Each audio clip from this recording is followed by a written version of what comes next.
آیت اللہ شمس الدین بھی ایک جوان کا واقعہ بیان کرتے ہیں. واقعہ میں نے کئی دفعہ بیان کیا، بس میں ان کی اسٹیٹمنٹ بیان کروں کہ جب ایک عالم نے ان سے پوچھا جوان سے کہ کبھی تم نے امام کو دیکھا ہے، تو وہ اتنا پرہیزگار تھا، اس نے بولا ہاں 1 گھنٹہ پہلے اسی شہر میں تھے امام. تو اس نے پوچھا کہ کیسے اس مقام پہ پہنچتا ہے آدمی؟ تو انہوں نے ایک فارمولا دیا، بس کہا کہ اپنے آپ تک پہنچیں. یعنی اپنے آپ تک پہنچنے کا کیا مطلب؟ مثال کے طور پر خدا نہ خواستہ آپ بیمار ہو گئے، یا کوئی بیمار ہے، اب بیمار تو نہ دوائی کھا سکتا ہے، نہ کھانا کھا سکتا ہے، نہ اپنا خیال رکھ سکتا ہے، تو کون پہنچتا ہے اس تک؟ اگر ہاسپٹل میں ہے تو نرس، ڈاکٹر، کوئی جو اس کے ساتھ ہے، اٹینڈنٹ، وہ پہنچتا ہے تاکہ اس کی بیماری دور ہو، یہ صحیح ہو. وہ جوان کیا کہہ رہا ہے؟ خود اپنے آپ تک پہنچو. یعنی کوئی نہیں پہنچے گا، خود پہنچو. خود دیکھو مرض کیا ہے تمہارے اندر، خود جانتے ہو تمہیں کیا مشکل ہے. ہر انسان خود جانتا ہے. ایسا ہو ہی نہیں سکتا کہ آپ کو نہ پتا ہو کہ آپ کی پرابلم کیا ہے. آپ کو پتا ہے آپ کی پرابلم کیا ہے. میں جانتا ہوں میری مشکل کیا ہے. میں جانتا ہوں کہ میں جب بھی پرواز کرنے کی کوشش کرتا ہوں میں گر جاتا ہوں.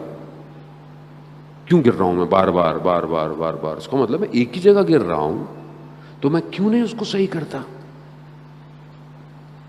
میرے اختیار میں نہیں ہے، میرے بس میں ہو. آپ کے اختیار میں نہیں ہے تو اللہ نے آپ کو یہ دیے ہوئے نا جو با اختیار ہیں، ان کے دروں پہ آئے، ان کے دروں پہ آئے نا.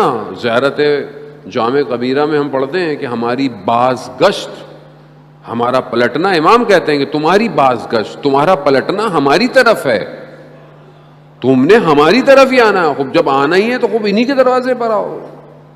یہی بچائیں گے. کون بچائے گا؟ کوئی اور نہیں بچائے گا. عزیزان محترم، خوب انہی کے دروازے پر آیا. ہر شخص ان کے دروازے پر آیا، مشکل میں آیا، ہر طریقے سے آیا.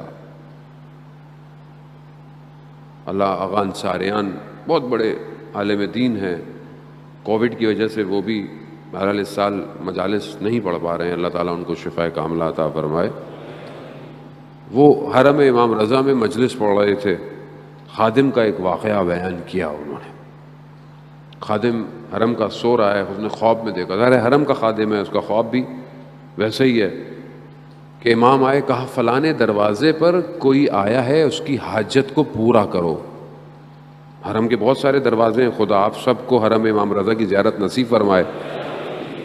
خوب کیا شان و شوکت ہے اس حرم کی، کیا کیفیت ہے اس حرم کے. ہر صحن کے اندر ایک الگ احساس پیدا ہوتا ہے. اتنے سال گزر گئے مجھے کہ انہی کا کرم ہے سب کچھ، جو بات اب تک بنی ہوئی ہے انہی حرم کے اس صحن میں. آج تک مجھے یاد ہے جب میں پہلی دفعہ زیارت پہ بھی گیا تھا، اس کے بعد امام نے ہمیں بلا ہی لیا، پڑھنے ہی آ جاؤ، یہیں کے ہو جاؤ. وہ جو کیفیت ہے میں آج تک اس کو محفوظ کیے ہوئے ہوں، اس صحن میں جو گوہر شاد کا صحن ہے. اور آپ یقین کریں، میری پوری کوشش ہوتی ہے کہ چاہے میں 1 دن جاؤں، 2 دن جاؤں. ابھی بھی مولا نے مجھے اپنی ولادت پہ بلایا، وہاں پہ جشن پڑھنے کے لیے بھی.